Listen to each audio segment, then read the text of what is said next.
उन्होंने 17 करोड़ से ज्यादा सालों तक धरती पर राज किया और फिर गायब हो गए।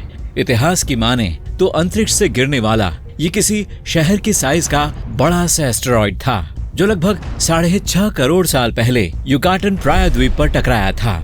इससे धरती का पर्यावरण बहुत बदल गया। हवा में उड़ते मलबे ने सूरज की रोशनी को रोक दिया और इससे पौधे खत्म हो गए। धरती का तापमान गिर गया। जानवरों ने जान बचाने के लिए तब तक संघर्ष किया जब तक कि वे मर नहीं गए। कम से कम ज्यादातर पुरातत्व विज्ञानी तो इस थ्योरी में यकीन करते हैं, लेकिन अब ये बात सामने आई है कि एस्टेरॉइड के पहले ही डायनासोर विलुप्त होने वाले थे। एस्टेरॉइड से 1 करोड़ साल पहले ही वे कम होने लगे थे। दरअसल काफी समय से चली आ रही प्रजातियां पर्यावरण में होने वाले सभी बदलावों में ढल नहीं पा रही थीं, जैसे कि समुद्र तल का बढ़ना, ज्वालामुखियों का फटना और जरूरत से ज्यादा ठंड होना। डायनासोर्स को थोड़ा गर्माहट वाला मौसम पसंद था क्योंकि इसमें उनके शरीर का तापमान एक जैसा बना रहता था, जो उनके लिए जरूरी था। डायनासोर सभी 7 महाद्वीपों पर थे, यहाँ तक कि अंटार्कटिका में भी। ऐसा इसलिए क्योंकि तब यहाँ बर्फ नहीं थी। लगभग 9 करोड़ साल पहले अंटार्कटिका एक ऐसा गर्म, सुहावना, दलदली और घना जंगल था जहाँ ज्यादातर बारिश होती थी। ये थोड़ी अलग जगह भी थी। उस समय साउथ पोल से सिर्फ 900 किलोमीटर दूर उस समय हमारे ग्रह का मौसम बहुत गर्म रहता था। समुद्र का लेवल भी आज से 170 मीटर ज्यादा था और ट्रॉपिकल समुद्रों का तापमान 35 डिग्री सेल्सियस तक पहुंच जाता था। अंटार्कटिका में अब तक भी ध्रुवीय रात होती रही थी, यानी यहाँ महीनों तक सूरज निकलता ही नहीं था। लेकिन साउथ पोल के आसपास न तो बर्फ थी और न ही गर्मी और सर्दी में ज्यादा फर्क था। डायनासोर आज के रेंगने वाले जंतुओं की तरह पूरी स्किन को नहीं उतारते थे। साइंटिस्ट मानते हैं कि वे इसे छोटे छोटे टुकड़ों में छोड़ते थे, जिसे डायनासोर फर कहा जा सकता है। इनमें एक डायनासोर पैगोमेस्ट्रैक्स भी था, जो शाही और तोते जैसा दिखता था। इसके जबड़े 2.5 सेंटीमीटर के थे और ये पौधों पर जिंदा रहता था। इसकी एक छोटी चोंच और बेहद नुकीले दांत भी थे। ये डायनासोर कैंची की तरह पौधों को काट देता था। आज शेर के जबड़ों की पकड़ बहुत मजबूत होती है, लेकिन विशालकाय और डरावने टी-रेक्स के जबड़े की पकड़ इससे भी 2 गुना मजबूत थी। डायनासोर किंग के जबड़े और इनसे शिकार को पकड़ना अब तक की धरती के सभी जानवरों से ज्यादा खतरनाक रहा। आज ये रिकॉर्ड ऑस्ट्रेलिया के खारे पानी के मगरमच्छ के नाम है, लेकिन उनके जबड़ों की पकड़ इससे भी 3.5 गुना ज्यादा थी। इसके दांत भी सबसे लंबे यानी 25 सेंटीमीटर के थे, यानी एक आईपैड की लंबाई के। आज के ज्यादातर जानवरों का खून या तो ठंडा या गर्म होता है, लेकिन डायनासोर का इसके बीच में होता था। साइंटिस्ट का मानना है कि वे खास तौर पर मेसोथर्म्स थे, मतलब उनकी मांसपेशियों की एक्टिविटी उनके शरीर को गर्म रखती थी। हाँ, पर उनके शरीर के तापमान में भी उतार चढ़ाव हो सकते थे। कई डायनासोर जैसे ट्राइसेराटॉप्स और स्टेगोसॉरस के शरीर पर स्पाइक्स, प्लेट्स, चोटी या ऐसे ही दूसरे अंग होते थे। शुरुआत में साइंटिस्ट ने सोचा कि ये शायद इनकी सुरक्षा के लिए हैं, क्योंकि उनके पास न तो शिकार के लिए तेज दांत थे और न ही तीखे पंजे। लेकिन जल्द ही उन्होंने इसके बारे में और जानकारी जुटाई। शायद ये अपने पार्टनर को अट्रैक्ट करने और ग्रुप के मेंबर्स की पहचान का एक तरीका था। एक प्रजाति यानी पैकीसेफालोसॉरस के सिर पर एक हड्डी की स्टाइलिश कैप भी थी, जिसे मूवीज में काफी डरावना, बिल्डिंग जितना लंबा और बड़ा दिखाया जाता है। वास्तव में ज्यादातर डायनासोर्स हम मनुष्यों के साइज के थे या हमसे भी छोटे। बड़ी हड्डियों के फॉसिल का सुरक्षित रह जाना ज्यादा संभव होता है, इसलिए आज तक ज्यादातर बड़े डायनासोर्स के अंश ही मिल पाए हैं। सबसे पहले डायनासोर को ईओरैप्टर या डॉन स्टीलर कहा जाता है। छोटे और घने दांतों वाले इस डायनासोर का ये नाम इसलिए पड़ा क्योंकि इसी ने डायनासोर के युग की शुरुआत की। ये जर्मन शेफर्ड के साइज का जरूर था, पर शायद उतना फ्रेंडली नहीं। धनुष जैसी पीठ, नुकीली हड्डियों की प्लेट्स और घुमावदार पूंछ वाला एंकिलोसॉरस ज्यादा स्पाइक्स के साथ आर्माडिलो का ही एक डायनासोर वर्जन था। इसका नीचे पेट वाला हिस्सा काफी कमजोर था, पर नॉनवेज के शौकीन डायनो को वहां तक पहुंचने के लिए इन्हें पलटना पड़ता था। पर इनकी मजबूत बनावट की वजह से ऐसा कर पाना कुछ आसान नहीं था। साइंटिस्ट का मानना है कि उनकी पलकें भी हड्डियों जितनी मजबूत होती थी। कुछ डायनो मांस खाते थे, कुछ पौधे और कुछ कंकड़ भी कुतरते थे। गैलीमाइमस नाम का एक डायनासोर उन सभी पौधों को जिन्हें वह खाता था चबा नहीं पाता था और इसलिए इन्हें पीसने के लिए कंकड़ निगल जाता था।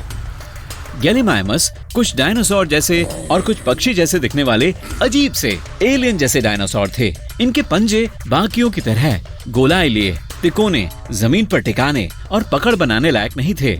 जितने भी बड़े डायनो थे वे सभी शाकाहारी थे। वहीं छोटे साइज के डायनो जिन्हें थेरोपॉड्स कहा जाता है मांसाहारी होते थे। वैसे पौधे खाने वाले डायनासोर काफी लालची किस्म के थे। वे एक साथ जरूरत से ज्यादा खाना खा लेते थे।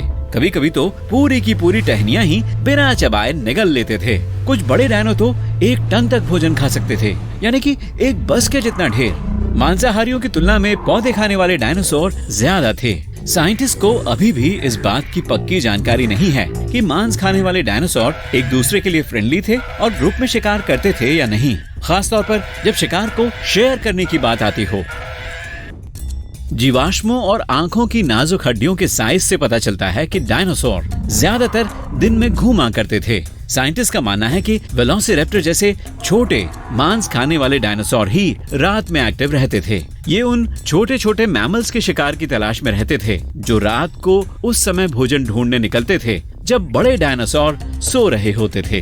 कम से कम साइंटिस्ट तो यही मानते हैं। आमतौर पर ये वही छोटे छोटे मैमल्स थे जो डायनासोर और बर्फ से बचकर जमीन के नीचे बिल बनाकर छिपे रहते थे।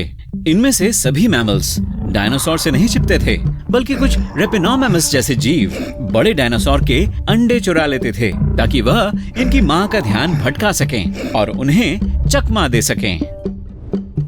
रिसर्चर्स का मानना है कि शायद डायनो ने शिकार पकड़ने की कोशिश में ढलान पर तेज दौड़ते और फड़फड़ाते हुए उड़ना सीखा हो, लेकिन इसमें उन्हें हजारों साल लग गए। डायनासोर की शुरुआती बनावट फजी और फ्लफी थी।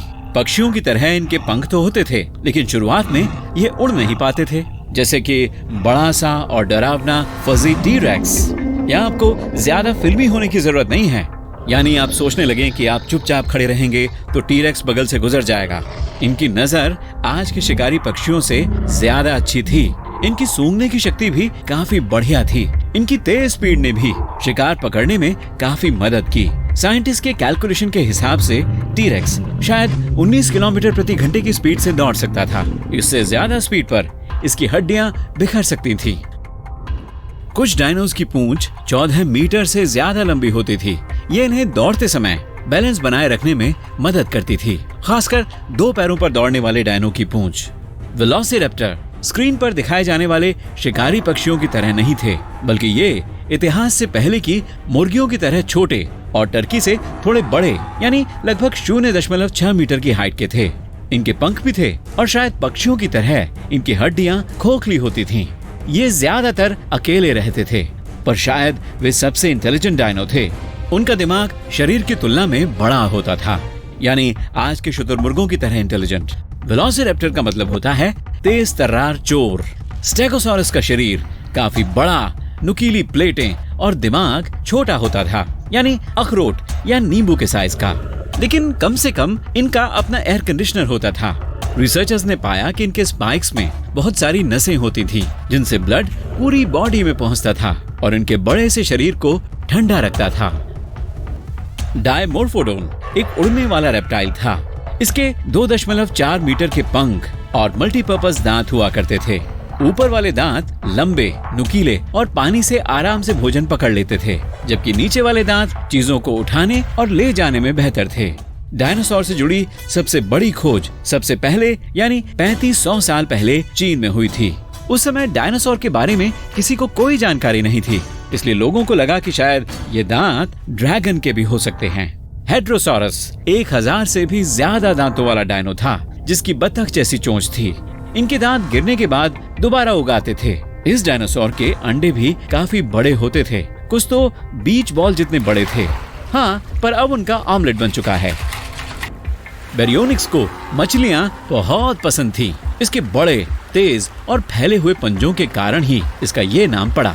इसके हर हाथ में मजबूत अंगूठे थे। मछलियां पकड़ते समय वे इन्हें भाले की तरह इस्तेमाल करते थे। मोसासॉरस, जो फिल्मों में भी काफी फेमस हैं, दरअसल डायनासोर है ही नहीं, बल्कि एक समुद्री छिपकली थी जो मॉनिटर छिपकलियों और सांपों से काफी मिलती जुलती थी। सांप की तरह ही इसके भी जबड़े होते थे जो भोजन को निगलते समय फैल जाते थे। ये जीव काफी तेज होते थे और इनके हाथों और पैरों के बजाय एक टेल फिन और फ्लिपर जैसे पैडल होते थे। रिसर्चर्स का मानना है कि इनकी सूंघने की शक्ति और गहराई की समझ बहुत कमजोर थी, इसलिए इन्हें शिकार पकड़ने के लिए एक अलग तरह की तकनीक अपनानी पड़ती थी। ये शिकार के पानी में ऊपर आने का इंतजार करते और जैसे ही वह आता उसे पकड़ लेते थे।